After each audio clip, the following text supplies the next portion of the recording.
Your faith is dedicated to serving the society that you live in, and from what I've seen, heard and experienced from mainstream charities, schools and churches, your faith and community have contributed in significant ways.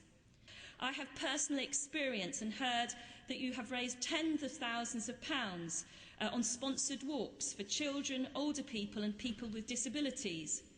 You have dedicated yourselves to charitable social projects, and most significantly of all, you have not distinguished between faiths, ethnicities or communities.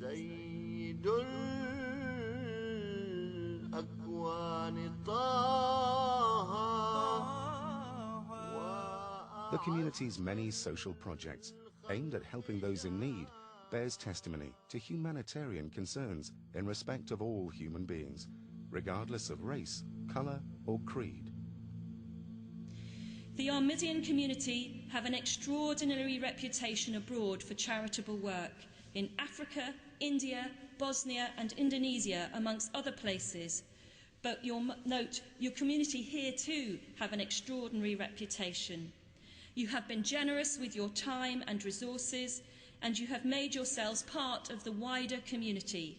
The Ahmadiyya community has always been at the forefront, not only of helping their own, but actually helping within society as a whole, is one of the reasons why, if I may say to you, your presence in this country has been so beneficial to us.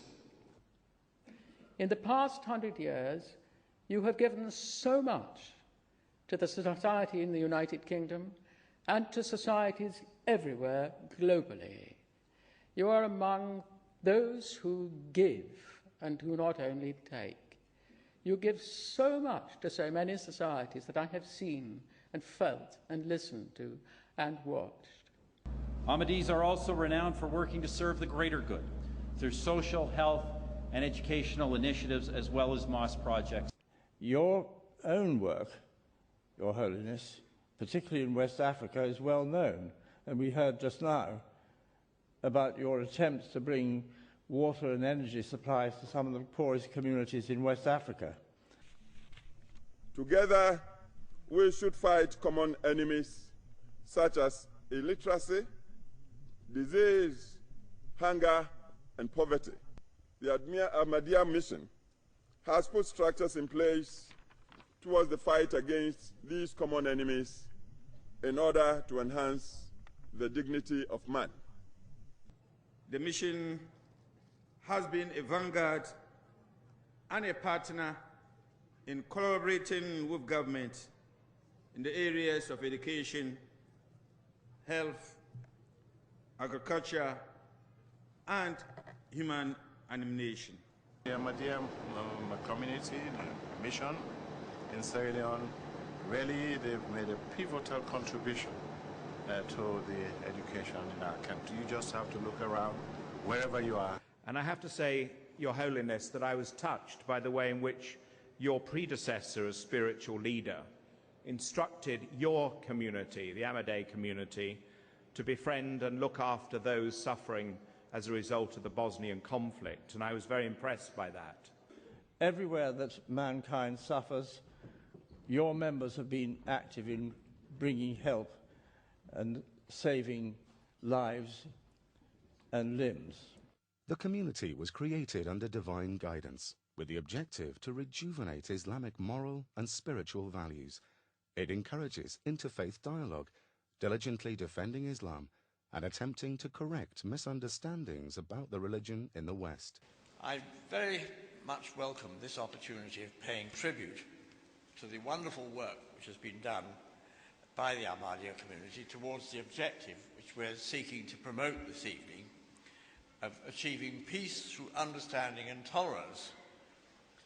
The Ahmadiyya community are doing a tremendous job in building bridges between the different communities in our country, between different ethnic, linguistic and religious groups up and down the country.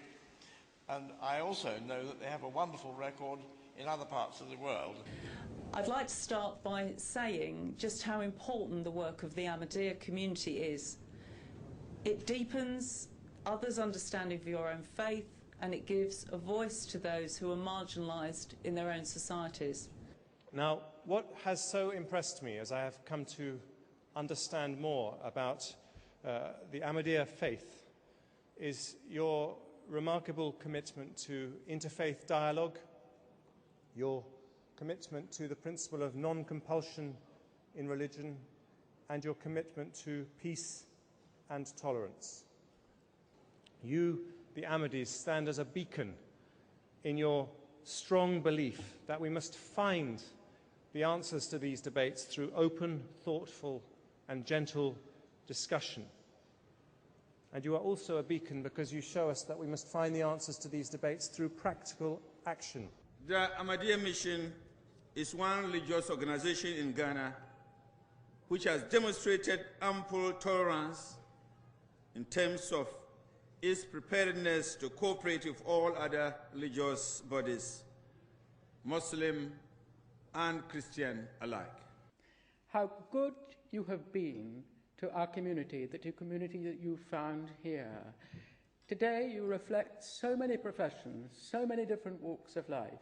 You uphold all the virtues and the vigorous ethics that your faith has given you from birth. At this pivotal point in international relations, many questions and concerns have been raised concerning the doctrines of Islam. Most have incorrectly interpreted Islam as endorsing violence and terrorism. The Ahmadiyya community has always demonstrated the spirit of tolerance, goodwill, and true brotherhood. It advocates peace, love, and understanding among followers of different faiths. It firmly believes in and acts upon Quranic teachings.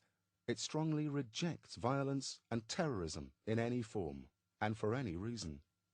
The movement offers a clear presentation of Islamic wisdom, philosophy, morals, and spirituality, as derived from the Holy Quran and the practice of the Holy Prophet of Islam, Muhammad.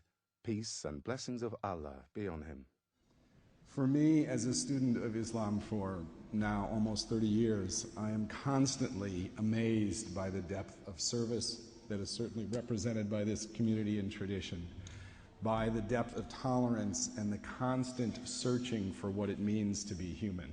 To be of human means to be of service, and I think this is so dramatically represented by the message of this community.